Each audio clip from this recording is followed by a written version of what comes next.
Hello students, है ना। Last lecture में हम लोगों ने सीएफटी से कैसे हाइब्रिडाइजेशन या मैग्नेटिक नेचर निकालना है, पैरा होगा, डाया होगा, कितने अनपेयर्ड इलेक्ट्रॉन होंगे, उसके ऊपर डिस्कशन किया था। ठीक है, मैं एक बार आपको ब्रीफ आइडिया फिर से दे रहा हूं क्योंकि आज हम उसके ऊपर एग्जांपल सॉल्व करेंगे तो थोड़ा सा एक बार रिवीजन हो जाए। याद करें कि वीबीटी में हम लोग डी ऑर्बिटल जो n-1d होते थे उसके पास कुछ इलेक्ट्रॉन होते थे। उन इलेक्ट्रॉन को 1 2 3 4 5 फिर पेयरिंग होगी नहीं होगी एसएफएल डब्ल्यूएफएल पे डिपेंड करता था। कुछ जुगाड़ पढ़े थे, है ना, वो सारी बातें हम कर चुके हैं। फिर क्या हुआ था, जब सीएफटी आया तो सीएफटी ने ये बोला कि वो जो n-1 के पांचों डी ऑर्बिटल है, जब तक एटम अकेला है तब तक तो वो डिजेनरेट है, लेकिन जब लिगैंड अप्रोच करेगा तो वो पांचों जो है वो दो पार्ट में स्प्लिट हो जाएंगे। दो पार्ट में स्प्लिट होने का मतलब क्या, एक बनेगा T2G पार्ट, एक बनेगा EG पार्ट। T2G में कितने कैरेक्टर आ रहे हैं, 3 T2G, है ना। तो तीन ऑर्बिटल के सेट को क्या बोलेंगे, T2G सेट। और EG में कितने कैरेक्टर आ रहे हैं, दो, तो दो के सेट को क्या बोलेंगे, EG सेट। ये याद करने का तरीका हो गया। ठीक है, T2G तीन का सेट, तीन डी ऑर्बिटल ऐसे जो एक जैसे हो, वो कौन से होते हैं बेटा, इन बिटवीन द एक्सेस वाले। कौन से, DXY, DYZ, DZX, इन तीनों के सेट को क्या बोलेंगे, T2G सेट। ये जो मैं बोलते जा रहा हूं रिकॉल करते जाइए माइंड में, ठीक है ना। इसके बाद दो का सेट कौन सा था, डी ऑर्बिटल का, DX2, Y2 और DZ2, जो कि क्या होते हैं बेटा, ऑन द एक्सेस वाले होते हैं, इसको बोलते हैं EG सेट। अब दो तरह की सीएफटी मैंने बोला था हम लोग ज्योमेट्री के बेसिस पे डिस्कस करते हैं। दो ज्योमेट्रीज की सीएफटी हमें पढ़नी है, एक तो ऑक्टाहेड्रल ज्योमेट्री और एक टेट्राहेड्रल ज्योमेट्री। हमने ऑक्टाहेड्रल का डिस्कशन अभी तक कर लिया है, टेट्राहेड्रल आगे देखेंगे। ऑक्टाहेड्रल ज्योमेट्री कब कब हो सकती है, जब कोऑर्डिनेशन नंबर क्या हो, 6। कोऑर्डिनेशन नंबर 6 में दो हाइब्रिडाइजेशन होते हैं, D2sp3 और sp3d2। दोनों ही हाइब्रिडाइजेशन में ज्योमेट्री क्या होती है बेटा, ऑक्टाहेड्रल। ठीक है ना। अब ऑक्टाहेड्रल में याद करिए, ऑक्टाहेड्रल जब स्ट्रक्चर बनता है तो मेटल के आसपास जो लिगैंड्स के आने का डायरेक्शन होता है, वो दो तरह से लिगैंड का डायरेक्शन होता है अप्रोच का। एक या तो ligand on the axis approach करेगा या in between the axis approach करेगा। तो मैंने आपको बोला था ऑक्टाहेड्रल में जो लिगैंड का डायरेक्शन ऑफ अप्रोच होता है वो ऑन द एक्सिस होता है, टुवर्ड्स द एक्सिस होता है। इसीलिए उन डी ऑर्बिटल्स पे रिपल्शन ज्यादा लगता है जो कहां पर होते हैं बेटा, ऑन द एक्सिस, क्योंकि मेटल के इलेक्ट्रॉन और लिगैंड के इलेक्ट्रॉन जब पास आएंगे तो रिपल्शन होगा। तो इसीलिए EG वाला जो सेट होता है उस पर डायरेक्ट रिपल्शन लगता है लिगैंड का, EG वाला सेट ऊपर, T2G वाला सेट नीचे स्प्लिट होके। ठीक है, जबकि टेट्राहेड्रल ज्योमेट्री जब होगी तो टेट्राहेड्रल का स्ट्रक्चर माइंड में इमेजिन करिए, मेटल के साथ 1 2 3 4, यहां पर जो लिगैंड्स आएंगे, 4 लिगैंड्स आएंगे, वो ऑन द एक्सिस नहीं आएंगे, वो इन बिटवीन द एक्सिस आएंगे। और इन बिटवीन द एक्सिस आने की वजह से डायरेक्ट रिपल्शन उन एक्सिस पे या उन ऑर्बिटल्स पे लगेगा जो बिटवीन द एक्सिस होंगे, और वो सेट कौन सा होता है, T2G वाला सेट। इसीलिए टेट्राहेड्रल जब हम पढ़ेंगे तो T2G पे रिपल्शन ज्यादा होगा, तो T2G ऊपर और EG कहां आ जाएगा, नीचे। ठीक है ना। अब सुने, उसके बाद हमने देखा था कि अगर हाइब्रिडाइजेशन होगा, ऑक्टाहेड्रल की बात चल रही है ना, D2sp3 या sp3d2, इसमें जो डी ऑर्बिटल पार्टिसिपेट करते हैं वो कौन से होते हैं बेटा, EG वाले। तो जब तक EG खाली होगा, अंदर वाला EG खाली होगा, तब तक हाइब्रिडाइजेशन क्या बनेगा, D2sp3। और जब अंदर वाले दोनों EG खाली नहीं होंगे, एक भी भर जाएगा या दोनों भर जाएंगे, तब आपका हाइब्रिडाइजेशन कौन सा हो जाएगा, sp3d2। याद करें, D1 D2 D3 में कैसा भी लिगैंड आ जाए, SFL हो WFL हो, हाइब्रिडाइजेशन हमेशा क्या रहेगा, D2sp3। रिमाइंड करते जाइए, याद करते जाइए, रिवाइज करते जाइए। ये ऑलवेज क्या रहेगा बेटा, पैरामैग्नेटिक, कोई भी केस आ जाए, है ना। तो D1 D2 D3 अगर मेटल की कॉन्फ़िगरेशन है तो लिगैंड देखने की जरूरत ही नहीं होती है, आप बिना देखे बोल सकते हो हाइब्रिडाइजेशन D2sp3 होगा, पैरामैग्नेटिक होगा। हां, कितने अनपेयर्ड होंगे, है ना, 1 2 3, वो आपको T2G EG स्प्लिट के बाद जो डायग्राम था उसमें फिल करके देखना पड़ेगा। इसके बाद D8 D9 D10 कैसा भी लिगैंड आ जाए, फिर से आंसर सेम होता है, चाहे SFL हो चाहे WFL हो, हाइब्रिडाइजेशन कौन सा बनेगा बेटा, sp3d2। बाहर वाला D काम में आएगा, है ना, बाहर वाला अंदर वाला। ठीक है, इसमें ऑलवेज पैरा, केवल D10 वाला क्या होता है, डाया, बाकी सब पैरा। अब जो चेंज आता है हाइब्रिडाइजेशन में या लिगैंड का जो मेन इफेक्ट देखने को मिलता है वो D4 से D7 देखने को मिलता है। D4 से D7 में अगर स्ट्रॉन्ग फील्ड लिगैंड होता है, स्ट्रॉन्ग फील्ड लिगैंड क्या करा देता है, पेयरिंग। तो पेयरिंग हो गया तो बेटा अंदर वाला हाइब्रिडाइजेशन बन जाएगा, क्योंकि वेकेंट ऑर्बिटल मिल जाएंगे। तो D2sp3 एंड ऑलवेज पैरा, केवल D6sfl डाया होता है, केवल D6sfl डाया। डाया के तीन ही केस है शुरू से आखिरी तक, एक तो D6 में SFL और D10 में SFL WFL, ये डाया होते हैं, बाकी सब पैरा होते हैं, चाहे SFL हो या WFL हो। और यहां पर WFL आने पर sp3d2 होता है, और ये ऑलवेज पैरामैग्नेटिक वाले केस होते हैं। तो ये हम लोग ऑलरेडी पढ़ चुके हैं, रिवाइज कर चुके हैं। साथ में कुछ एक्सेप्शंस बताए थे, उनको भूलना नहीं है। पहला पॉइंट, कोबाल्ट +3 के साथ वाटर और ऑक्सिलेटो SFL की तरह काम करते हैं, याद रखिएगा।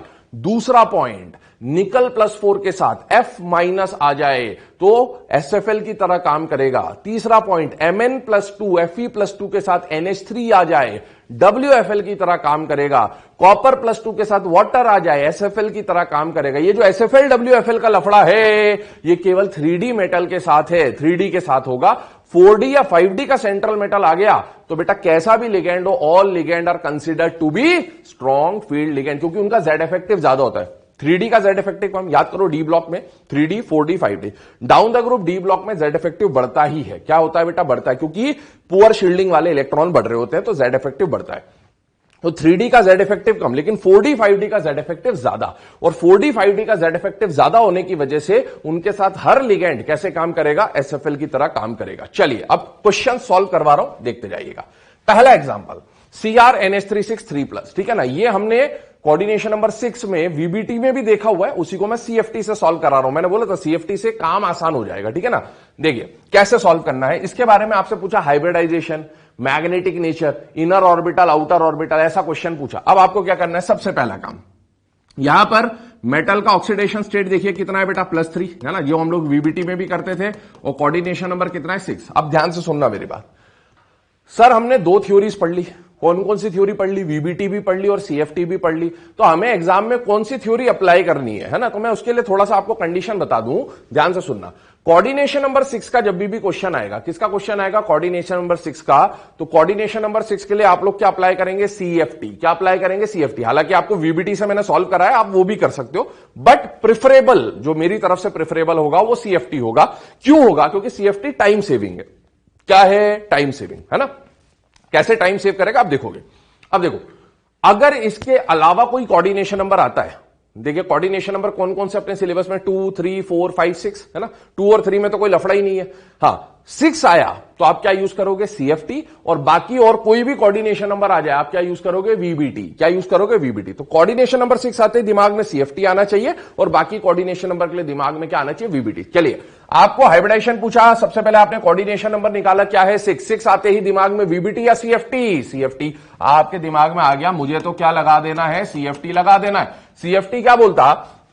क्रोमियम +3 का कॉन्फ़िगरेशन। अब मैं डायरेक्ट लिखूंगा, आपको याद होना चाहिए, आर्गन 3d3, ये इसका कॉन्फ़िगरेशन है, आर्गन 3d3।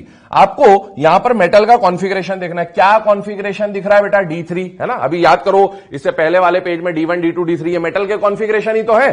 चलिए D3 में CFT लगाया बेटा। कोऑर्डिनेशन नंबर 6 में कैसे स्प्लिट होते थे? T2G, 3 नीचे, EG 2 ऊपर। याद आ रहा है ऐसा कुछ, है ना। तो मैं जब बोलूंगा T2G, ऐसा हाथ दिखाऊंगा, T2G समझ जाना, 3 डब्बे हैं T2G वाले, DXY, YZ, ZX, और EG मतलब 2 डब्बे हैं DX2, Y2 और DZ2। तो this is T2G set, this is EG set. आगे बात समझ में। अब देखो D3 है, पहले इलेक्ट्रॉन T2G में जाएगा या EG में जाएगा? कल हमने फिलिंग करी थी, ठीक है। पहले T2G में पहला डब्बा, फिर सिंगल फिल दूसरा डब्बा, फिर तीसरा डब्बा, इस तरह से फिलिंग होती है, याद करें। और ये जो T2G EG मैंने बताए, ये आउटर डी है या N-1D है? N-1D। याद करिए, यहां पर ऐसे 5 डब्बे बनाए थे, फिर ये बैरी सेंटर था, ये स्प्लिट हुआ था 2 पार्ट में, और ये कौन सा डी था? N-1D। मतलब ये अंदर वाले डी है, ठीक है ना। अभी मैं इसको इरेज कर दे रहा हूं, ये अंदर वाले डी है। अब देखिए, अगर ये अंदर वाले डी हैं तो क्या अंदर वाले डी के EG के 2 डब्बे खाली हैं? यस। और जब तक EG खाली है तो क्या ये दोनों हाइब्रिडाइजेशन में पार्टिसिपेट कर लेंगे? यस। अंदर के 2 डी और कितने डब्बे चाहिए बेटा? 6। तो बताइए हाइब्रिडाइजेशन कौन सा बन गया बेटा? हाइब्रिडाइजेशन कौन सा बन गया बेटा?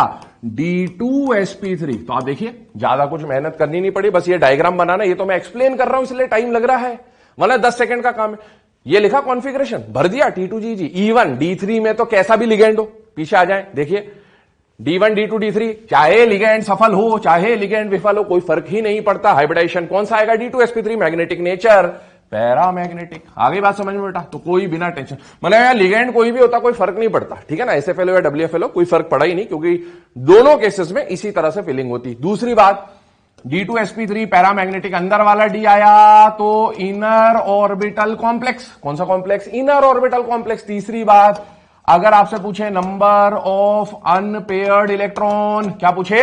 नंबर ऑफ अनपेयर्ड इलेक्ट्रॉन, कितने अनपेयर्ड दिख रहे हैं? 1, 2, 3, खत्म बात।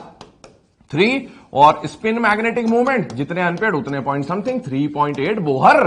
मैग्नेटॉन। बताइए कितना आसान है, ठीक है ना।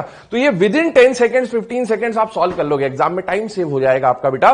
तो इस तरह से अप्रोच करना है, ठीक है। पर ध्यान रखना, एक्सेप्शन से याद रखना, इसमें कोई एक्सेप्शन नहीं है। चलिए आगे बढ़ रहे हैं, है ना। और एग्जाम्पल प्रैक्टिस करवा रहा हूं। MnNH362+, MnNH362+, देखिए दिमाग लगाइए, ऑक्सीडेशन स्टेट Mn का +2, कोऑर्डिनेशन नंबर 6, कोऑर्डिनेशन नंबर 6 आते ही दिमाग में क्या आना चाहिए, CFT। क्या आना चाहिए, CFT। अब देखो Mn+2 का कॉन्फ़िगरेशन लिखा आपने, तो Mn+2 का कॉन्फ़िगरेशन बन जाएगा बेटा आर्गन 3d5। क्या बन जाएगा, आर्गन 3d5, ठीक है ना। 3d5 क्योंकि कोऑर्डिनेशन नंबर 6 से CFT लगा रहा हूं, 1 2 3 4 5, this is T2G, this is EG।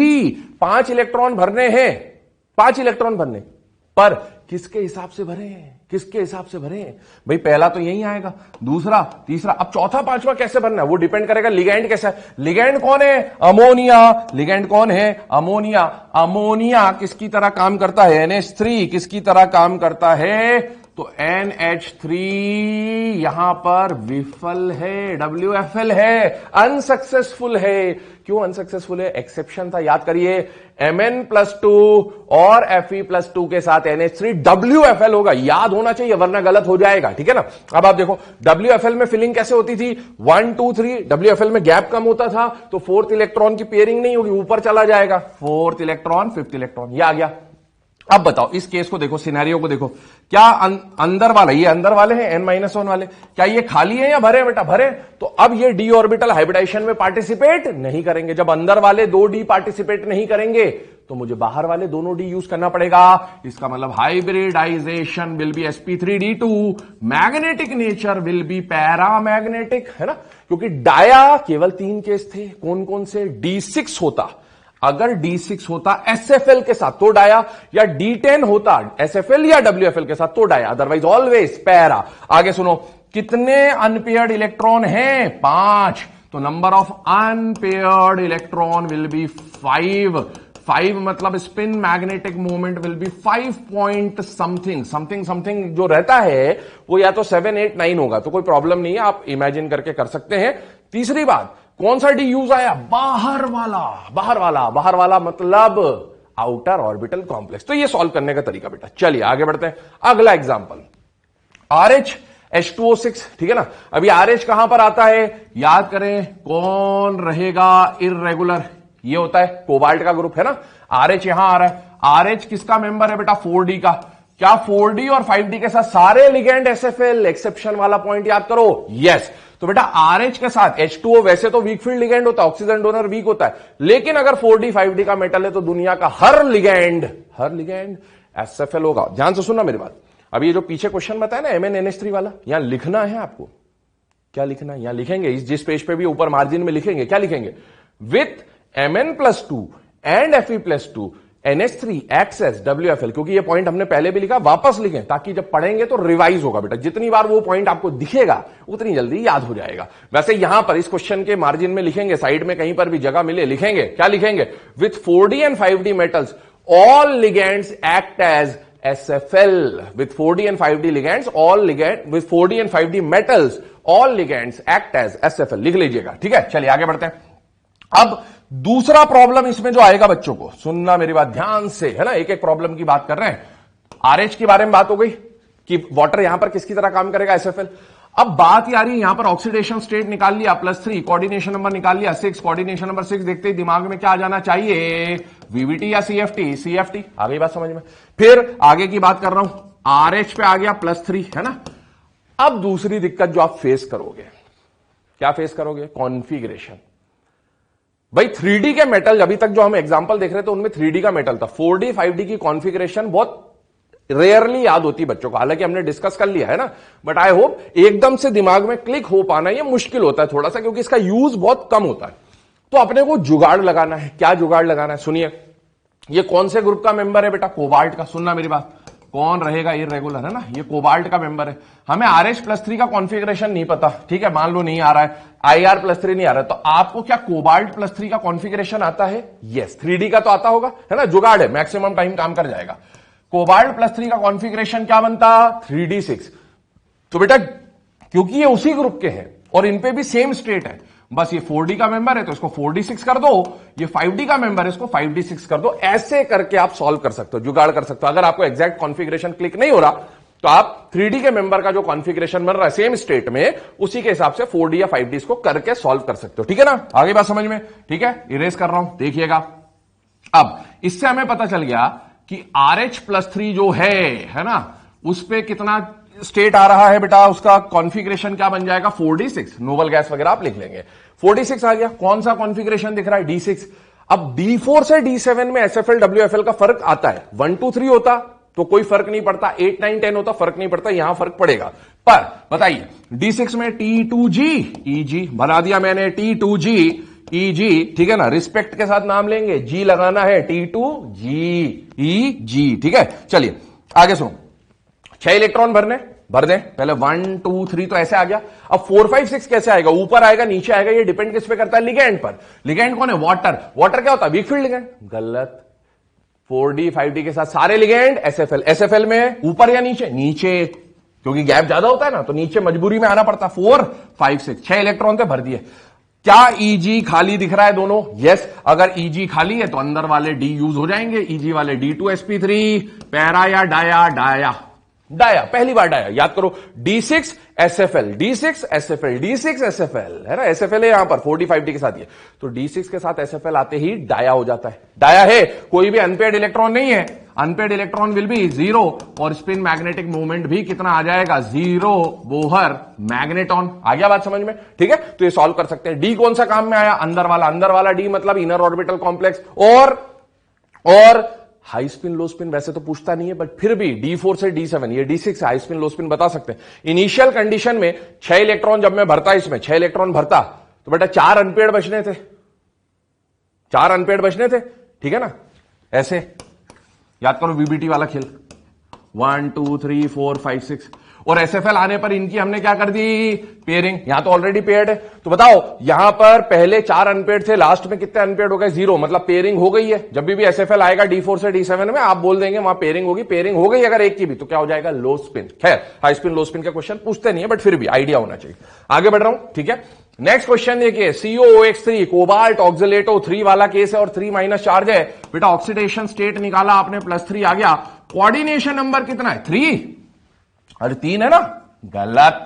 Coordination number क्या आएगा, 6। क्यों, क्योंकि बेटा एक ऑक्सिलेटो मोनोडेंटेट या बाइडेंटेट, एक ऑक्सिलेटो 2 जगह काटेगा तो 3 ऑक्सिलेटो मिलके 6 जगह काटेंगे। मेटल को 6 जगह काटा गया, इसलिए मेटल का कोऑर्डिनेशन नंबर 6। चलिए आगे बात करता हूं। कोऑर्डिनेशन नंबर 6 हो गया, क्या यूज करेंगे, VBT या CFT? CFT यूज करेंगे बेटा। कोबाल्ट +3 का कॉन्फ़िगरेशन अभी थोड़ी देर पहले बोला था, 3D6 आएगा।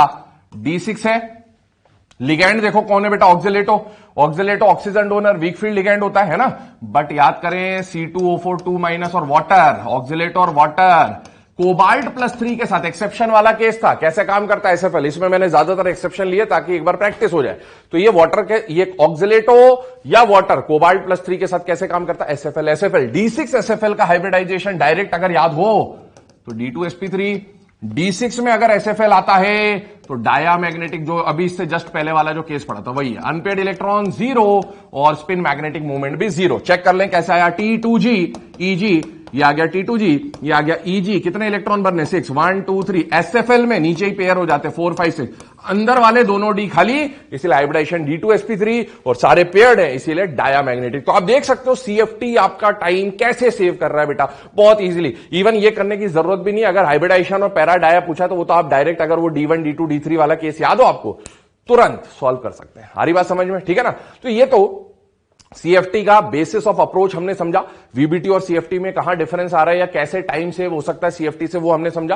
कोऑर्डिनेशन नंबर 6 के लिए मैंने बोला प्रेफर करेंगे CFT, बाकी सबके लिए क्या प्रेफर करेंगे, VBT। चलिए आगे बढ़ते हैं, कुछ और पॉइंट्स पे हम डिस्कस करने वाले। अभी तक हमने VBT से भी हाइब्रिडाइजेशन और मैग्नेटिक नेचर की बात करी, CFT से भी हाइब्रिडाइजेशन और मैग्नेटिक नेचर की बात करी। अब CFT से और कौन से एडिशनल क्वेश्चंस बन सकते हैं उसके बारे में मैं डिस्कस करने वाला हूं। देखिएगा, एक टर्म आ रही है आपके सामने, है ना, CFSC। अभी जो भी मैं बात कर रहा हूं, these are basically about coordination number 6। Octahedral geometry की बात करें, टेट्राहेड्रल बाद में लेंगे हम लोग, ठीक है ना, क्योंकि टेट्राहेड्रल को CFT से सॉल्व करना नहीं, बस हमारे थ्योरी में एक जगह मेंशन्ड है, इसलिए हम उसको पढ़ेंगे जरूर, बट उसको अप्लाई नहीं करना है। चलिए सीएफएससी, सीएफएससी क्या है याद करिएगा, ये n-1d के डीजेनरेट ऑर्बिटल याद करें, कोऑर्डिनेशन नंबर 6 में पहले सीएफटी के स्टार्टिंग में एक डायग्राम बनाया था T2G वाला, वही है, ठीक है ना। लिगैंड ने अप्रोच किया तो रिपल्शन की वजह से एनर्जी लेवल बढ़ गया, ठीक है। इन पांचों का मीन एनर्जी लेवल को हमने क्या बोला था बेटा, बैरी सेंटर, याद आ रहा है कुछ। स्प्लिटिंग के बाद Eg वाला सेट ऊपर जाता है और T2G वाला सेट नीचे आता है, कुछ याद आ रहा है ना। 3 वाला नीचे 2 वाला ऊपर, क्यों, क्योंकि लिगैंड इनके पास आए थे तो इसके इलेक्ट्रॉन और लिगैंड के इलेक्ट्रॉन में डायरेक्ट रिपल्शन, तो ये ऊपर और ये नीचे। इनके बीच में एनर्जी का गैप है, एनर्जी के गैप को हमने क्या नाम दिया था, डेल्टा ओ, और डेल्टा ओ को हमने क्या बोला था, crystal field splitting energy for octahedral complex, delta O है ना, crystal field splitting energy for octahedral complex. तो क्रिस्टल फील्ड स्प्लिटिंग एनर्जी को भी शॉर्ट में क्या लिख सकते हैं, सीएफएससी, अरे ऐसे लिखते ना, और यहां भी क्या लिखा है, सीएफएससी, बट थोड़ा सा डिफरेंस है। सीएफएससी के 2 फुल फॉर्म है, crystal field splitting energy, gap आया, डेल्टा ओ किसको रिप्रेजेंट करेगा, स्प्लिटिंग एनर्जी को। यहां पर S stands for stabilization energy, कौन सी energy, stabilization energy. This S stands for splitting energy, this S stands for stabilization energy, ठीक है। दोनों में हालांकि लगभग सिमिलर ही ट्रेंड आपको देखने को मिलेंगे, ज्यादा कोई डिफरेंस नहीं, बस एक पार्ट का डिफरेंस आता है, वो अभी मैं डिस्कस करूंगा, ठीक है। ये आगे बात समझ में, याद करिए इस डेल्टा ओ का कुछ पार्ट ऊपर था, कुछ पार्ट नीचे था, ऊपर वाला पार्ट पॉजिटिव, नीचे वाला पार्ट नेगेटिव। ऊपर 2 डब्बे थे तो उल्टा लिया था 3/5 part of delta O, minus 3 डब्बे थे तो उल्टा लिया 2/5 पार्ट ऑफ डेल्टा ओ। इसको हम लिख सकते थे प्लस 0.6 डेल्टा ओ, इसको लिख सकते थे हम लोग माइनस 0.4 डेल्टा ओ। और मैंने बोला था ऐसा उल्टा क्यों लिया था, क्योंकि नीचे 3 डब्बे हैं, हर डब्बे का अगर माइनस 0.4 पार्ट है तो 3 डब्बों का होगा माइनस 1.2, ऊपर 2 डब्बे हैं, 2 डब्बों का अगर प्लस 0.6 के हिसाब से लेंगे तो प्लस 1.2, प्लस 1.2 माइनस 1.2 कैंसिल हो जाएगा, न्यूट्रल हो जाएगा, बैरी सेंटर 0 पे आ जाएगा, एवरेज पे आ जाएगा, ठीक है। अब सुनो, ये जो पार्ट आ रहा है ना डेल्टा ओ वाला पार्ट किसको रिप्रेजेंट करता है, स्प्लिटिंग एनर्जी को।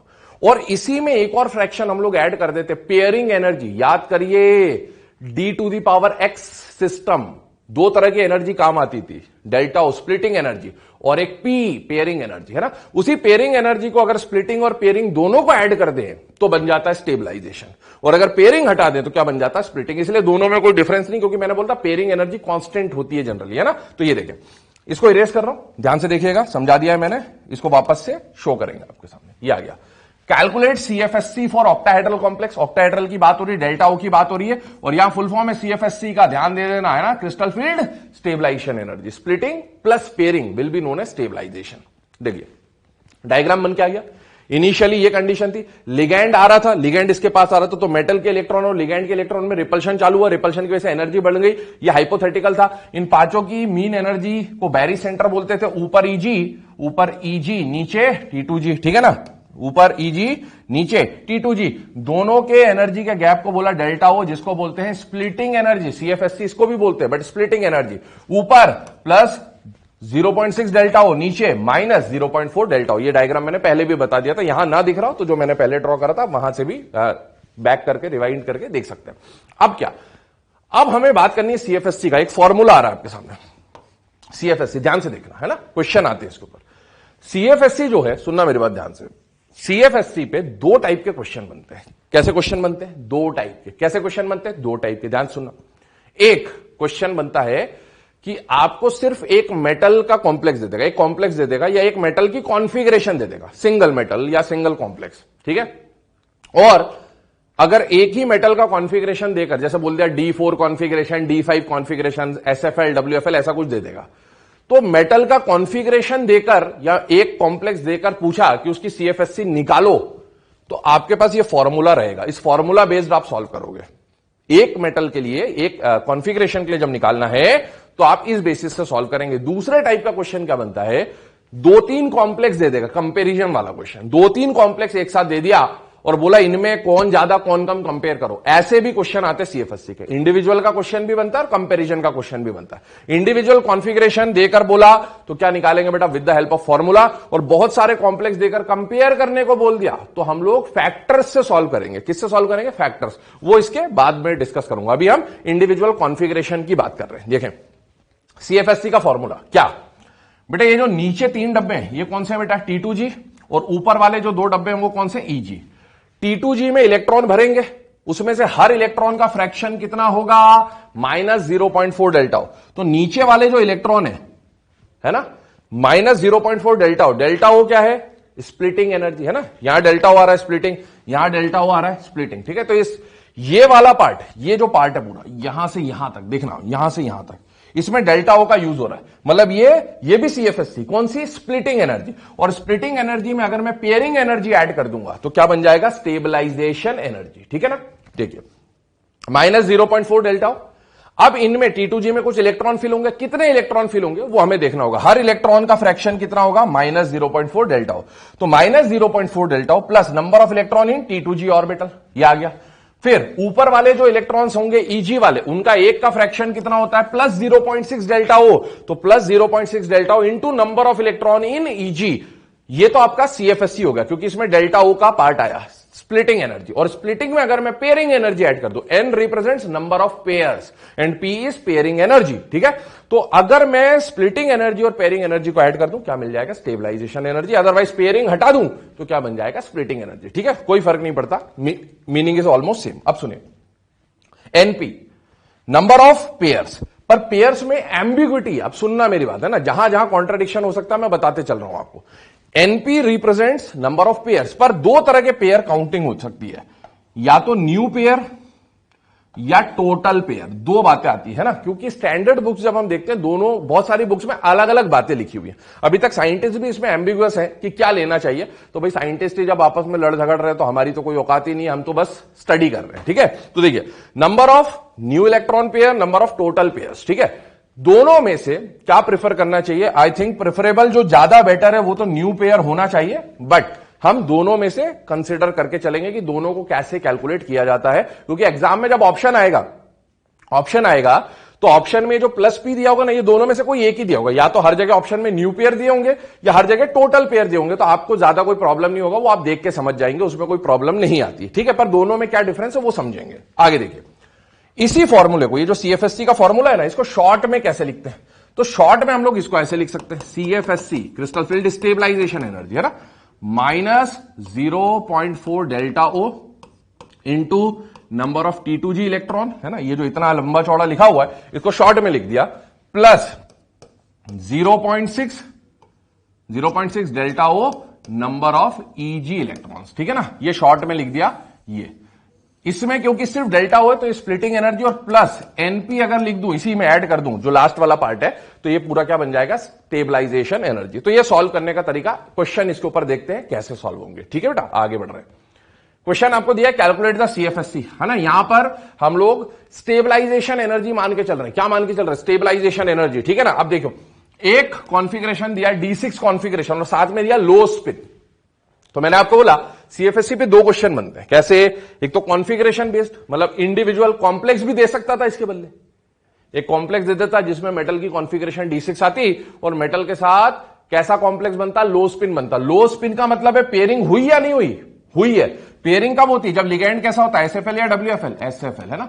तो ये जो लो स्पिन लिखा है ना, ये आपको सिर्फ इतना इंडिकेट करने के लिए कि हमारा लिगेंड कैसा होगा, SFL होगा। और हाई स्पिन का मतलब है पेयरिंग नहीं हुई, पेयरिंग नहीं हुई मतलब लिगेंड कैसा होगा, वीक फील्ड लिगेंड, है ना। तो आपको एक कॉम्प्लेक्स भी दिया जा सकता था, सिंगल कॉम्प्लेक्स, जिसमें मेटल का कॉन्फ़िगरेशन D6 निकलता और लिगेंड कैसा होता, स्ट्रांग होता कोई, या एक कॉम्प्लेक्स जहां पर मेटल का कॉन्फ़िगरेशन D5 बनता और उसके साथ लिगेंड क्या होता, वीक फील्ड लिगेंड। तो एक कॉम्प्लेक्स दे दे या कॉन्फ़िगरेशन दे दे, इंडिविजुअल का जब क्वेश्चन आएगा तो आप फॉर्मूले से सॉल्व करेंगे। कैसे सॉल्व करेंगे, देखिए, इसको फिल कर लें पहले, T2G EG, आगे बात समझ में, T2G EG, this is T2G, this is EG, octahedral complex की बात हो रही है। चलिए फिल करते हैं, कितना है D6, 1 2 3, SFL में ऊपर या नीचे, नीचे 4 5 6, क्योंकि गैप ज्यादा होता है तो नीचे पेयरिंग हो जाती है। अब देखिए T2G में कितने इलेक्ट्रॉन है, 6, number of T2G electron 6, number of EG electron 0।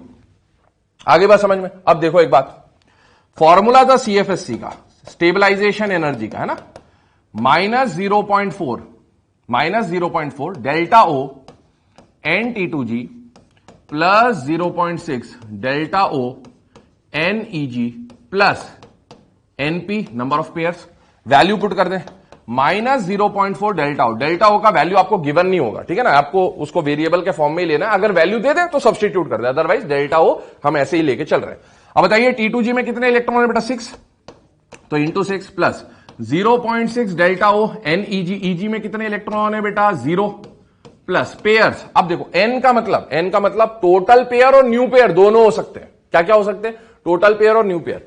यहां पर आपको टोटल कितने पेयर दिख रहे हैं, 3, ठीक है, तो आप यहां पर लिख दोगे 3p। क्या लिख दोगे, 3p। क्या लिख दोगे, 3p।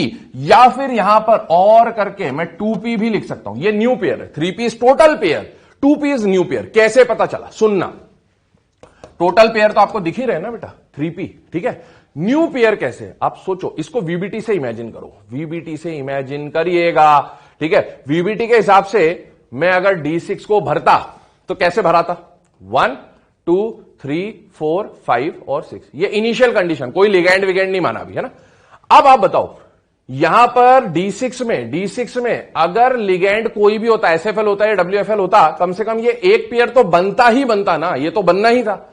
अब SFL आया, लो स्पिन का मतलब क्या, SFL की वजह से नए कितने पेयर बने, 2। आप देखो, एक पेयर तो बनना ही था, एडिशनल कितने पेयर बन गए, 2। तो वो जो 2 एक्स्ट्रा पेयर बन रहे हैं ना, due to ligand, strong field ligand, वो हमने यहां लिखा है 2p मतलब न्यू, 2 पेयर बनेंगे और टोटल कितने पेयर बनेंगे, 3, ठीक है ना।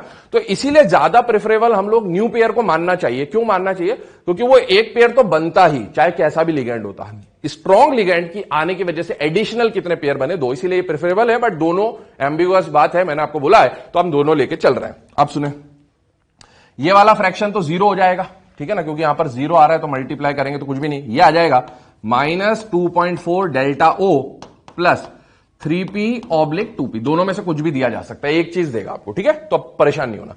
तो डेल्टा ओ वाला जो पार्ट है, सुनना मेरी बात, डेल्टा ओ वाला जो पार्ट है, सिर्फ इसको लू, अगर मैं पेयरिंग एनर्जी वाला पार्ट हटा दूं तो ये क्या हो जाएगा बेटा, स्प्लिटिंग एनर्जी, और स्प्लिटिंग के साथ पेयरिंग ले लूं तो क्या बन जाएगा, स्टेबलाइजेशन एनर्जी। आ रही बात समझ में, ठीक है। ये कैलकुलेट करा, माइनस साइन का मतलब सिर्फ ये है कि ज्यादा इलेक्ट्रॉन बैरी सेंटर, यहां बीच में बैरी सेंटर होगा, बैरी सेंटर से नीचे इलेक्ट्रॉन की क्वांटिटी ज्यादा है, ऊपर इलेक्ट्रॉन नहीं, तो माइनस से कोई मतलब नहीं है, ये सिर्फ यहां पर मैग्नीट्यूड हम लोग कैलकुलेट करके चल रहे होंगे, ठीक है ना। ध्यान सुनना, अब आगे सुनिएगा क्या कंडीशन है।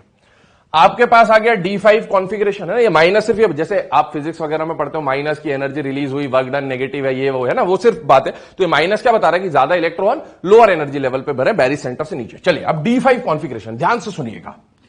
WFL है, फिल करते हैं, T2G EG, इलेक्ट्रॉन फिल किए, कितने इलेक्ट्रॉन है, D5, 1 2 3। WFL में ऊपर चले जाएंगे, 4 5, ठीक है।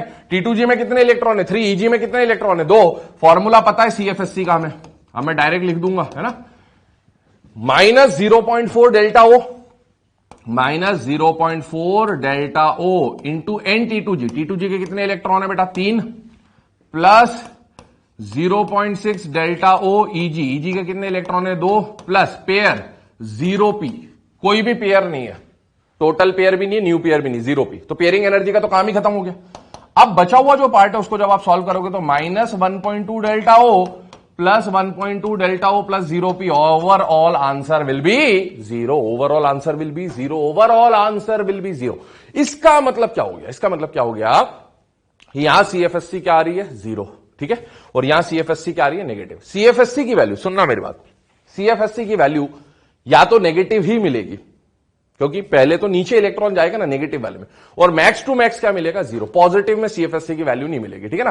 तो ये नेगेटिव साइन क्या बताता है, extra amount of energy that will be released during stabilization, ठीक है ना।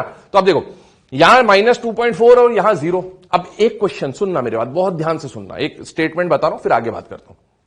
एक कई बार डायरेक्ट क्वेश्चन पूछता है एग्जाम में, क्या पूछता है कि which of the following configuration, या एक कॉम्प्लेक्स दे देगा, ठीक है, जैसा मैंने बोला आपको, which of the following configuration will have CFSC value 0, क्या बोल देगा, which of the following complex will have CFSC value 0, है ना। स्प्लिटिंग एनर्जी की बात कर रहा हूं मैं अभी, पेयरिंग भूल जाइएगा, पेयर्स को भूल जाइएगा। विच ऑफ द फॉलोइंग है स्प्लिटिंग एनर्जी 0, तो डायरेक्ट है।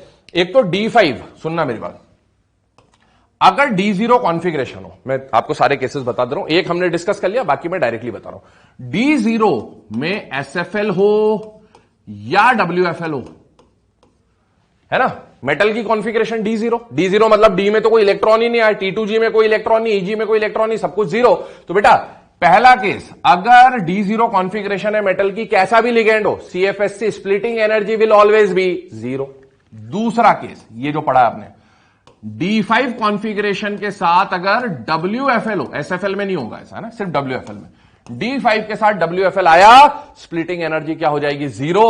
और तीसरा केस D10, D0 और D10 है ना, D10 में भी कैसा भी लिगेंड आ जाए, SFL आ जाए या WFL आ जाए, तो always splitting energy will B zero. तो एक डायरेक्ट नोट बना के लिख लेंगे आप इसके बाद कि the value of crystal field splitting energy will B zero for D0 configuration bracket में SFL oblique WFL, comma D5 configuration bracket में WFL and D10 configuration bracket में SFL ऑब्लिक WFL, है ना। इन तीन केसेस के लिए D0 में कैसा भी लिगेंड हो, D10 में कैसा भी लिगेंड हो, D5 में केवल WFL आने पर CFSC की वैल्यू आपको जीरो मिलेगी ही मिलेगी। आप कैलकुलेट करके देख लीजिएगा, बाकी और किसी में CFSC का वैल्यू कभी भी जीरो नहीं मिलेगा। अब आगे सुने, एग्जाम में क्वेश्चन आ गया, क्या क्वेश्चन आ गया कि D6 कॉन्फ़िगरेशन लो स्पिन और D5 कॉन्फ़िगरेशन हाई स्पिन, ठीक है, किसका CFSC ज्यादा, क्या पूछा मैंने, किसका CFSC ज्यादा।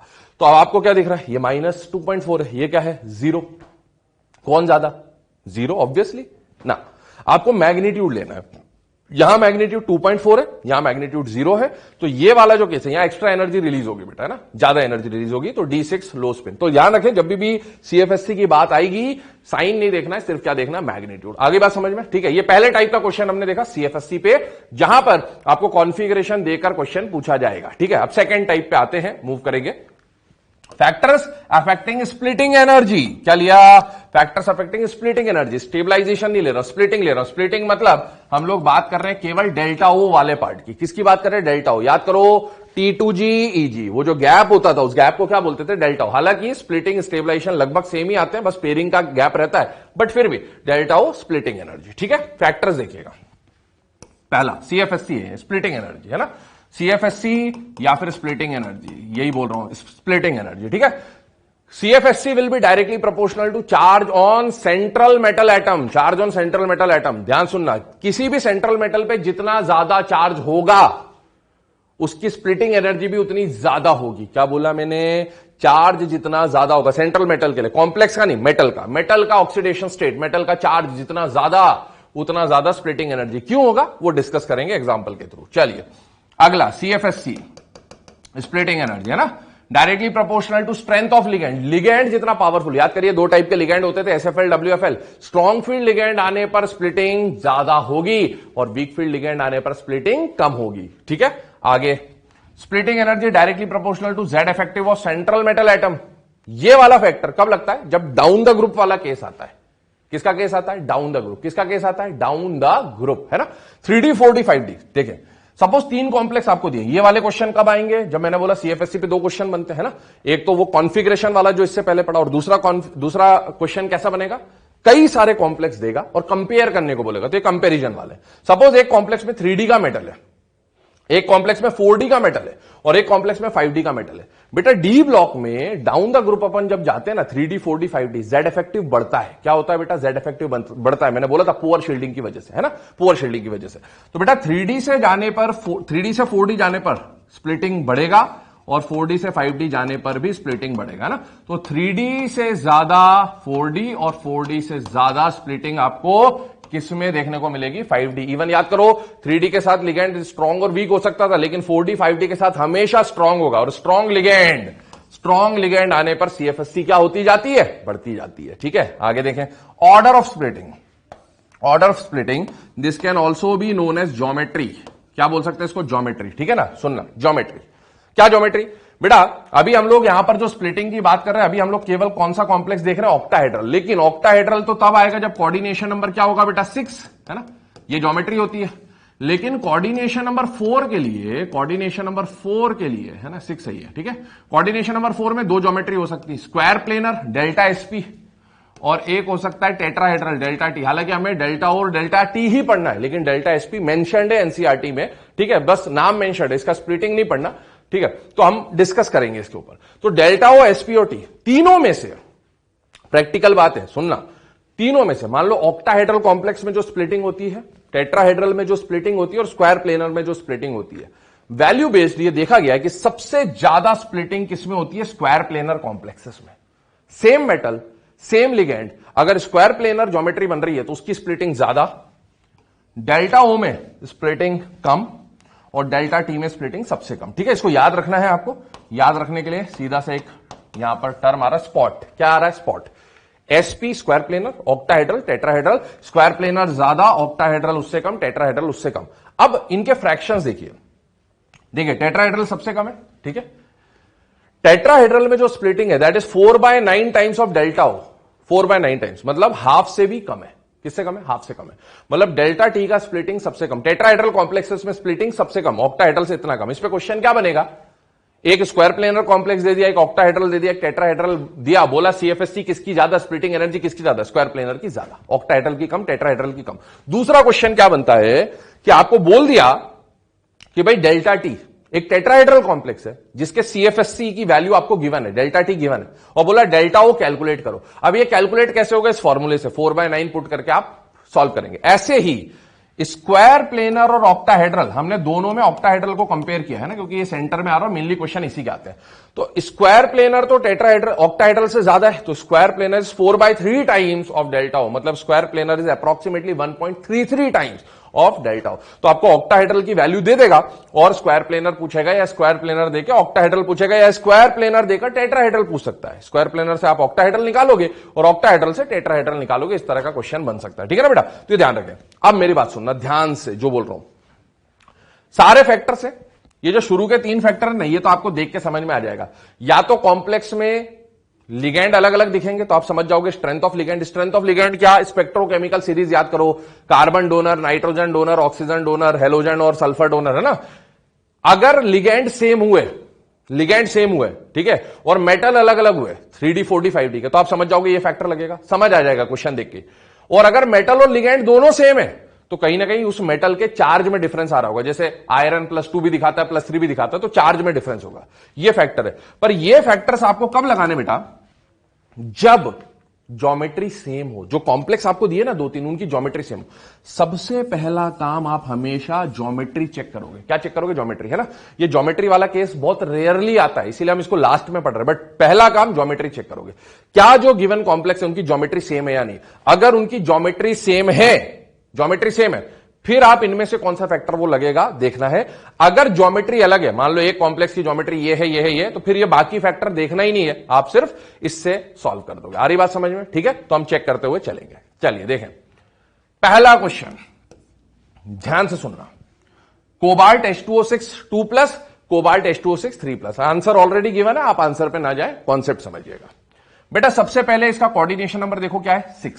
सबसे पहले ज्योमेट्री चेक करना है, कोऑर्डिनेशन नंबर 6। कोऑर्डिनेशन नंबर 6 में हाइब्रिडाइजेशन कुछ भी हो, sp3d2 या d2 sp3, फर्क नहीं पड़ रहा, क्योंकि ज्योमेट्री चेक करनी है।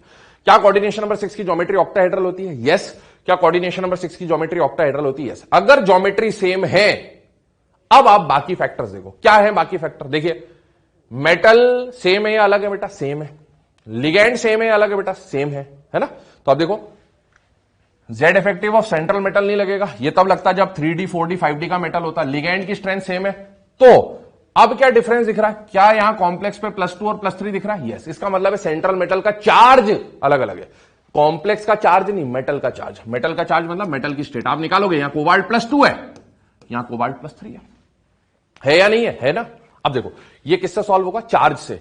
जिसमें मेटल का चार्ज ज्यादा, पीछे देख लीजिए, splitting energy will be directly proportional to the charge of central metal. मतलब जिस मेटल का चार्ज ज्यादा उसका सीएफएससी ज्यादा, उसका स्प्लिटिंग एनर्जी ज्यादा। आगे बात समझ में? इवन अभी हम लोग स्टेबलाइजेशन एनर्जी भी देखेंगे, वो भी इसी की ज्यादा रहेगी। ठीक है ना, ऑलमोस्ट सेम है स्प्लिटिंग स्टेबलाइजेशन, सिर्फ वो एनपी का डिफरेंस है और कुछ भी नहीं। ठीक है, अब ऐसा हुआ क्यों? रीजन समझना, ऐसा कैसे हो गया? ठीक है, एक बात समझो, कोबाल्ट +2 कोबाल्ट +3, सुनना, यहां मेटल है, एक कोबाल्ट +2 है, एक कोबाल्ट +3 है। सुनना ध्यान से, वाटर आ रहा है, लिगेंड आ रहा है, ये कोबाल्ट +2 के पास वाटर आएगा, है ना, और कोबाल्ट +3 के पास वाटर आएगा। बेटा सीएफटी ने क्या माना था, आयनिक इंटरेक्शन, इलेक्ट्रोस्टैटिक इंटरेक्शन, पहला पॉइंट याद किया था, याद करो जो इसका हमने पोस्टुलेट्स पढ़ा था, आ रही बात याद। कोबाल्ट +2 कोबाल्ट +3, दोनों में से जेड इफेक्टिव किसका ज्यादा, +3 का। आइसो सेम स्पीशीज के, है ना, सेम एटम के डिफरेंट स्पीशीज है, Z effective directly proportional to positive charge. Cobalt +2 ने वाटर को अट्रैक्ट किया, positive dipole negative dipole. Cobalt +3 ने वाटर को अट्रैक्ट किया, ज्यादा अट्रैक्शन वाटर के ऊपर कौन लगाएगा, कोबाल्ट +3। कौन लगाएगा, कोबाल्ट +3।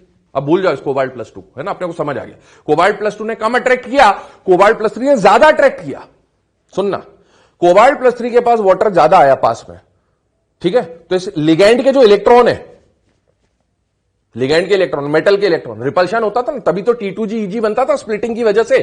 तो कोबाल्ट +3 ने लिगैंड को ज्यादा पास बुलाया, ज्यादा पास बुलाया तो इस मेटल के इलेक्ट्रॉन और लिगैंड के इलेक्ट्रॉन में रिपल्शन भी तो ज्यादा होगा, और इस रिपल्शन की वजह से जितना रिपल्शन उतना ज्यादा एनर्जी लेवल, क्योंकि जब जब अट्रैक्शन होता है एनर्जी रिलीज होती है, और जब जब रिपल्शन होगा एनर्जी बढ़ जाएगी। तो स्प्लिटिंग के टाइम पे वो जो ईजी ऊपर गया था ना, वो ईजी ज्यादा ऊपर जाएगा, क्योंकि रिपल्शन ज्यादा लग रहा था, वो बैरी सेंटर के ज्यादा ऊपर, और बैरी सेंटर से जितना ये ऊपर, बैरी सेंटर से उतना ही ये नीचे। तो बेटा गैप डेल्टा ओ बढ़ जाएगा। आ रही बात समझ में, ठीक है।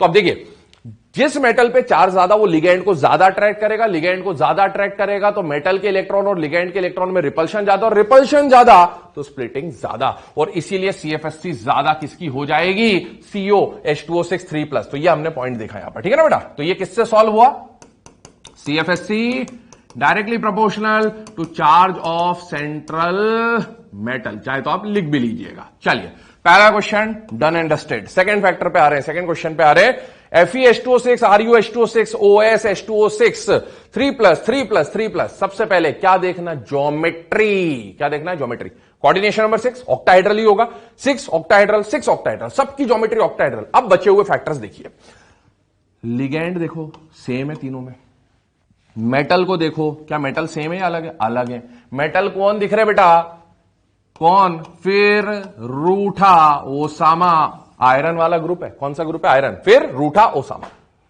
क्या ये 3D 4D और 5D के मेटल्स हैं या नहीं है? 3D 4D 5D के मेटल्स हैं। डाउन द ग्रुप जाने पर जेड इफेक्टिव बढ़ता है डी ब्लॉक में, है ना। तो सबसे ज्यादा जेड इफेक्टिव किसका, OS का। अगर OS का जेड इफेक्टिव ज्यादा तो क्या ये लिगैंड को ज्यादा पास बुलाएगा, इससे कंपेयर करना, जिस पे चार्ज ज्यादा था उसने जेड इफेक्टिव ज्यादा था, ज्यादा पास बुलाया, तो यहां OS ज्यादा पास बुलाएगा, ज्यादा पास बुलाएगा तो OS के इलेक्ट्रॉन और H2O के इलेक्ट्रॉन में रिपल्शन ज्यादा, रिपल्शन ज्यादा तो स्प्लिटिंग ज्यादा, इसलिए सबसे ज्यादा स्प्लिटिंग कौन देगा, OS, उससे कम Ru और उससे कम FeH2O6 3+। आगे बात समझ में। अब इसमें एक काम और कर दो, क्या कर दो, इनका हाइब्रिडाइजेशन और मैग्नेटिक नेचर निकालो। आप क्या निकालो, हाइब्रिडाइजेशन और मैग्नेटिक नेचर, प्रैक्टिस करने के लिए, है ना। क्या कोऑर्डिनेशन नंबर 6 है, यस, आप वीडियो पॉज करके निकाल लीजिएगा, ठीक है ना। कोऑर्डिनेशन नंबर 6, ठीक है।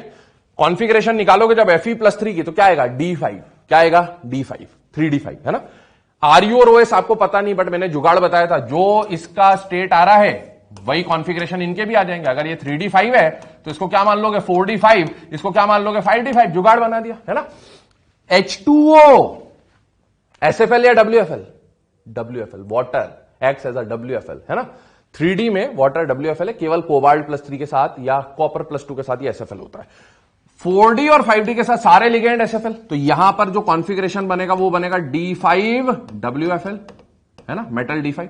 यहां भी मेटल D5 4D5 है, पर यहां लिगेंड SFL हो जाएगा, क्योंकि 4D और 5D के मेटल के साथ सब कुछ SFL होता है, यहां पर SFL। आगे बात समझ में। अब इनके हिसाब से आप फिलिंग कर दो, इसका हाइब्रिडाइजेशन क्या बनेगा, WFL है, WFL है sp3d2 और पैरामैग्नेटिक होगा। D5 SFL अंदर पेयरिंग हो जाती है, याद करिए, D2 sp3 पैरा और D2 sp3 ये भी पैरा। आगे बात समझ में, ये आगे कंडीशन। तो ये हमने CFT का क्वेश्चन भी सॉल्व कर लिया, बट हमें तो CFSC निकालना था, स्प्लिटिंग एनर्जी निकालना था, 3D से ज्यादा 4D, 4D से ज्यादा 5D। आगे बात कर रहे हैं, CrCl6 3- CrH2O6 3+ एंड CrNH3 3+। सबसे पहला काम देखिए, geometry. Coordination number 6 octahedral, coordination number 6 octahedral, coordination number 6 octahedral, geometry same है। अब बाकी फैक्टर देखो, लिगैंड देखिए, सेम है या अलग है, अलग है। मेटल सेम है। तो ऐसे ही होगा है ना, आपको कोई ना कोई एक ही चीज डिफरेंस मिलेगी, या तो चार्ज डिफरेंट मिलेगा, या मेटल डिफरेंट मिलेगा, या लिगैंड डिफरेंट मिलेगा। लिगैंड डिफरेंट है मतलब समझ जाइए किससे सॉल्व होगा, स्ट्रेंथ ऑफ लिगैंड से। किससे सॉल्व होगा, स्ट्रेंथ ऑफ लिगैंड से। ये हमने ऑलरेडी पिछला एग्जांपल देखी है, ठीक है ना, स्ट्रेंथ ऑफ लिगैंड। ठीक, अब आप देखो यहां पर डोनर कौन है बेटा, नाइट्रोजन डोनर लिगैंड है। यहां पर कौन सा लिगैंड है बेटा, ऑक्सीजन डोनर लिगैंड है। और यहां कौन सा डोनर है बेटा, हेलोजन डोनर लिगैंड है। सीएफएससी या स्पेक्ट्रोकेमिकल सीरीज याद करो, नाइट्रोजन डोनर ज्यादा स्ट्रांग होता है, ऑक्सीजन उससे वीक, हेलोजन उससे वीक। जितना स्ट्रांग लिगैंड होगा, याद करिए डायग्राम बनाया था है ना, डेल्टा ओ और पी का, डेल्टा ओ और पी का याद करो, ज्यादा या कम है ना। जब एसएफएल आता है, स्ट्रांग फील्ड लिगैंड आता है, तो स्प्लिटिंग क्या होती है, ज्यादा। तो जितना स्ट्रांग लिगैंड, स्प्लिटिंग उतनी ज्यादा। जैसे जैसे लिगैंड वीक होता जाएगा, स्प्लिटिंग कम होती जाएगी। तो ये स्ट्रेंथ ऑफ लिगैंड से सॉल्व हो रहा है। एक और केस यहां पर डिस्कस कर रहे हैं स्प्लिटिंग एनर्जी पे सीएफएससी में। देखिए 3 कॉम्बिनेशन आपको दे रखे, ऑर्डर पे ध्यान ना दें। पहले सबसे पहले क्या चेक करना है, ज्योमेट्री। यहां कोऑर्डिनेशन नंबर है 4, यहां कोऑर्डिनेशन नंबर है 6 और यहां पर कोऑर्डिनेशन नंबर है 4। अब ऑब्वियसली कोऑर्डिनेशन नंबर अलग आ गए, 4 आ गया 6 आ गया, तो ज्योमेट्री तो सेम होगी नहीं। सारा सबसे पहले क्या चेक करना है, ज्योमेट्री है ना। इसका जो स्ट्रक्चर बनेगा वो तो क्या बनेगा, ऑक्टाहेड्रल। कोऑर्डिनेशन नंबर 6 में तो मुझे हाइब्रिडाइजेशन निकालने की जरूरत नहीं है, क्योंकि ज्योमेट्री चेक करनी, ज्योमेट्री ऑक्टाहेड्रल ही होगी, कोई भी हाइब्रिडाइजेशन है। पर 4 में तो हाइब्रिडाइजेशन भी अलग होता है, ज्योमेट्री भी अलग होती है। NiCN4 ऑलरेडी सॉल्व कर रखा है हमने, है ना। इसकी ज्योमेट्री आएगी स्क्वायर प्लेनर, हाइब्रिडाइजेशन DsP2 है। और NiCl4 sp3, इसकी ज्योमेट्री आ जाएगी टेट्राहेड्रल, ठीक है। तो अब देखो स्क्वायर प्लेनर है, मतलब ये हो गया डेल्टा sp। ऑक्टाहेड्रल है तो इसकी स्प्लिटिंग का जो वैल्यू आएगा वो डेल्टा ओ आएगा, और टेट्राहेड्रल है तो डेल्टा टी। स्पॉट वाला फैक्टर बेटा ज्यादा कौन होता है, स्पॉट, ये ऑर्डर होता है, sp ज्यादा फिर O फिर T। तो इनके CFSC का ऑर्डर जो है वो आपके सामने लिखा हुआ है, स्प्लिटिंग एनर्जी का। इस तरह से ये सॉल्व हो जाएगा। आ रही बात समझ में, ठीक है ना। चलिए, तो ये तो हमने 2 तरह के क्वेश्चन सॉल्व कर लिए, CFSC के, स्प्लिटिंग बोलू स्टेबलाइजेशन बोलू, लगभग बात वही है ना। एक तो हमने D6 और D5 हाई स्पिन लो स्पिन, जहां पर इंडिविजुअल मेटल का कॉन्फिगरेशन दिया था। पर जब कंपेरिजन का क्वेश्चन आएगा तो हर एक को निकालने से बेटर है आप ये फैक्टर्स याद रख लें, इससे इजीली सॉल्व हो जाता है। चलिए।